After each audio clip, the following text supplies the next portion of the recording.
वैदिक वेंचर्स में आपका स्वागत है। आज का हम चौथा घर देखने वाले हैं कुंडली का। और इससे हमें वेल्थ क्रिएशन में कैसे टिप्स मिल सकते हैं, कैसे गाइडेंस मिल सकता है, हम ये देखने वाले हैं। देखिए, चौथा घर बहुत ज़्यादा इंटरेस्टिंग है। चौथे घर में आपकी प्रॉपर्टी, आपके व्हीकल्स, आपके होम के कंफर्ट्स, होम की लग्ज़री, योर मदर, ये काफ़ी सारी चीज़ें जुड़ी हुई थी। फोर्थ हाउस में अगर देखा जाए तो एग्रीकल्चरल लैंड भी देखा जाता है। अगर आप खेती की जो प्रॉपर्टी है वो आप कभी एक्वायर कर पाओगे, नहीं कर पाओगे। अ, खेती क्या आपके प्रोफेशन का एक हिस्सा बन सकती है, नहीं बन सकती है, उससे क्या आप वेल्थ जनरेट कर सकते हो, आपके सोर्स ऑफ इनकम हो सकती है क्या खेती, ये भी एक उससे डिसाइड होता है। अ, वैसे तो ये एक पॉपुलैरिटी का घर भी माना जाता है, यानी जिससे अगर जिसका मर्क्यूरी यानी बुध ग्रह अगर अच्छा है और चौथे घर के कंजंक्शन में है, यानी चौथे घर से रिलेटेड बुध ग्रह के इफेक्ट्स है, तो आपको पॉपुलैरिटी भी मिलेगी।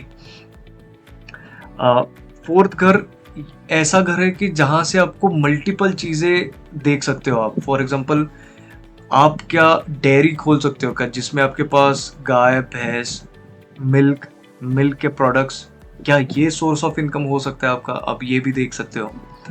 आ, एक छोटी चीज बताता हूँ मैं कि ये जो चौथा ग्रह है, जो प्रॉपर्टी का मेन कारक बताया गया है, इससे तो आपकी लैंड जुड़ी रहती है, जो आपकी जमीन रहती है वो ये चौथे घर से रिलेटेड रहती है।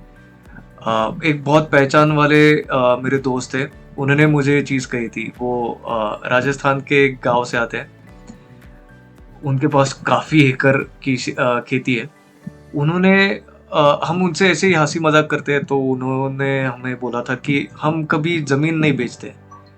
मैंने बोला क्यों, ज़मीन बेच के तो कितने लोगों के पास अच्छा धन आता है, वो धन किसी और चीज़ों में लोग इन्वेस्ट करते हैं। तो उनसे बहुत एक सीखने के लिए मुझे चीज़ मिली। उन्होंने मुझे बोला कि सर, ज़मीन से ज़मीन जुड़ती है, तो आपकी ज़मीन के पैसे ये ज़मीन में ही इन्वेस्ट होने चाहिए, बल्कि और किसी चीज़ों में नहीं होने चाहिए। तो ये बहुत एक इफ़ेक्टिव मुझे उनका इनपुट लगा। Anyways, getting back to our main topic. तो चौथा घर ये ज़मीन से रिलेटेड रहता है, आपके प्रॉपर्टी से रिलेटेड रहता है। अगर आप किसी सिटी में रहते हो तो आपका फ्लैट का कारक बनेगा, कमर्शियल कॉम्प्लेक्स या कमर्शियल ऑफिस का कारक बनेगा। जो भी लैंड रिलेटेड चीज़ें हैं, प्रॉपर्टी रिलेटेड चीज़ें, दोनों का कारक बनता ही है। अगर इसको आप बढ़ावा देना चाहते हो, अगर आप प्रॉपर्टी एक्वायर करना चाहते हो, तो एक सरल उपाय चौथे घर का जो है किसी गुरु की शरण में जाना, किसी भी गुरु के शरण में जाना, उनके ब्लेसिंग्स लेना, उनकी उनसे सीख लेना। अब देखिए कि शायद से आपके लाइफ में ऐसे इवेंट्स आएंगे, ऐसी घटनाएं घटेंगी जिससे आप प्रॉपर्टी लेने के तरफ आगे बढ़ेंगे। अगर गुरु की आप दक्षिणा लेते हो, उनके ब्लेसिंग्स लेते हो, उनका गाइडेंस लेते हो, किसी गुरु को मानना चालू करते हो आप, तो that would be very good कारक फॉर यू। और एक बहुत छोटा लेकिन बहुत सिंपल नुस्खा मैं बताऊंगा, जैसे मैं हर में वीडियोस में बताता हूँ कि एक सिंपल उपाय, सिंपल नुस्खा, आप कुछ भी उसको बोल सकते हो। आप अगर आपके बचपन के यानी स्कूल के टाइम के दोस्तों के साथ अगर फिर से आप कनेक्ट होते हो, कोई ऐसा मौका आता है कि आप उनसे फिर से कनेक्ट होके उनसे फिर से आपके रिलेशंस बढ़ते हैं, तो ये एक बहुत छोटा नुस्खा है आपकी खुद की प्रॉपर्टी होने में।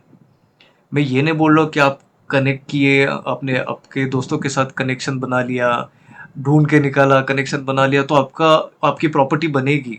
It is not like that, लेकिन एक छोटा कारक बनता है ये। हमेशा ध्यान में रखना कि ज्योतिष शास्त्र, वास्तु शास्त्र या और कोई भी शास्त्र हो, ये मैजिकल साइंसेस नहीं है।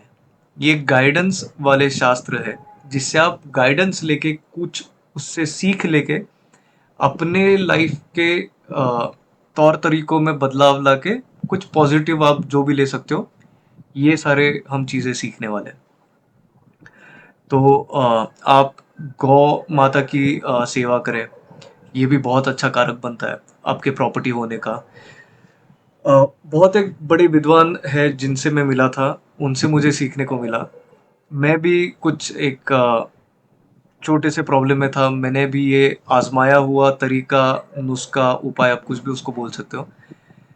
गौ माता को जाके आपको उनसे अपने प्रॉब्लम्स के बारे में बात करनी है। यकीन मानिए ऐसे रिज़ल्ट्स मिलते हैं कि आप भी सरप्राइज़ हो जाओगे कि एक गौ माता में इतनी शक्ति होती है। तो गौ माता भी चौथे स्थान का, चौथे घर का कारक बनती है। गौ माता की रक्षा करना, सेवा करना। तो आप कभी अगर गौशाला में गए तो गौ माता से एक बार बात करके देखना। उसमें नुकसान तो कुछ भी नहीं है। मैं जो भी चीज़ बताऊंगा उसमें नुकसान कुछ भी नहीं है, होगा तो अच्छा ही होगा। ठीक है। Moving on. और एक बहुत एक छोटा नुस्खा आपको बताता हूँ चौथे घर का।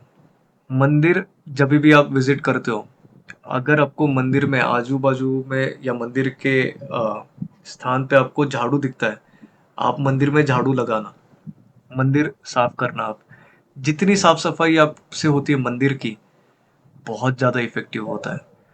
मैं ये नहीं बोल रहा हूँ कि ये भी करने से आपकी प्रॉपर्टी ही बनेगी, लेकिन ये अच्छी ही चीज़ है।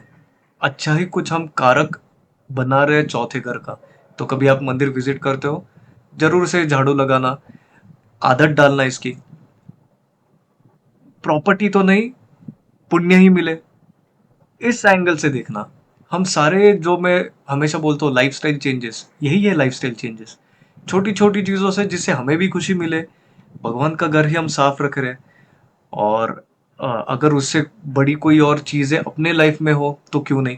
तो भगवान के घर में, मंदिर में जाके झाड़ू लगाना बहुत अच्छा कारक है चौथे घर का। उसके बाद आप कभी मंदिर में जाके अगर सेवा करना चाहते हो तो आप अन्नदान कर सकते हो। गुरुवार को जाके, मंगलवार को जाके, शनिवार को जाके आप अगर स्वीट्स चढ़ाते हो या स्वीट्स लोगों में बांटते हो, प्रसाद के तौर पे हो, या मंदिर के बाहर जो भी नीडी लोग हैं उनको आप अन्नदान करते हो, उसमें स्वीट्स भी हो, ये भी एक बहुत अच्छा कारक बनता है।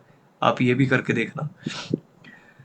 अ, इसमें एक ही चीज आप ध्यान रखना कि ये जो सारी चीजें हैं, ये जो सारे नुस्खे हैं, उपाय है, लाइफस्टाइल चेंजेस है, सेल्फलेसली करना। जितने चीजें आप सेल्फलेसली करोगे, आपको आपको वो चीजें मिलेगी। टाइम से मिलेगी या थोड़ी देर से मिलेगी, लेकिन मिलेगी। किसी भी ये चीजों में आपका नुकसान नहीं होने वाला है, बल्कि आप ये सारी चीजें करने के बाद, घर आने के बाद आपको एक सुकून, सेटिस्फेक्शन महसूस होगा। तो आप ये भी याद रखना। ये इसमें से काफी सारी चीजें मैं खुद कर चुका हूँ। I have experience this my self and I have got results. तो मैं आपको पक्का ये सारी चीजें सजेस्ट करूंगा। इसमें क्या नहीं करना है ये भी हमें देखना है। किसी के साथ प्रॉपर्टी को लेके अगर झगड़े हैं, लिटिगेशन है, आपको पता है कि आप थोड़े से भी गलत हो, तो उसको सुधारने की कोशिश करना, वो लिटिगेशन को सुधारने की कोशिश करना, या लिटिगेशन में आप जाना ही नहीं। अब हमारे कॉन्शियंस को पता रहता है कि हम कब सही है कब गलत है, हम एक्सेप्ट नहीं करते उसको। तो अगर कोई land related, property related litigation है, आप वहीं पे उसको एक तो छोड़ दीजिए, अ, या फिर उसको सुलझा के खत्म कर दीजिए मैटर को। किसी भी, ये दूसरी अभी बात है कि जो नहीं करना चाहिए। चौथे घर, जैसे मैं बोल रहा हूँ कब से, कि प्रॉपर्टी का कारक है। लैंड हो, कंस्ट्रक्शन हो, घर हो, कमर्शियल ऑफिस स्पेस हो, कुछ भी हो। अगर आप, आपका खुद का घर, ऑफिस या कुछ भी चीज आप कंस्ट्रक्ट करना चालू कर रहे हो, तो उससे, तो उस चीज को आपको हाफ कंस्ट्रक्टेड नहीं रखना है। आपकी जो भी वास्तु है, कभी भी उसको आधा कंस्ट्रक्शन करके छोड़ना नहीं है। प्लान ही ऐसा कीजिए कि आप एंड रिजल्ट तक जाके वो वास्तु का लाभ ले पाए। अगर आधे में अपनी वास्तु छोड़ी, तो खराब शनिदेव के भी कारक बन सकते हैं। शनिदेव के आपको खराब शायद से इफेक्ट्स देखने को मिल सकते हैं। तो ये आपको दूसरी बड़ी चीज है जो नहीं करनी है। और एक चीज अभी एकदम से मेरे ध्यान में आई कि आप और एक छोटा नुस्खा कर सकते हो। काफी लोगों को आदत रहती है कि सुबह सुबह वो नहाते नहीं है, यानी उठने के बाद तुरंत नहीं नहाते हैं वो।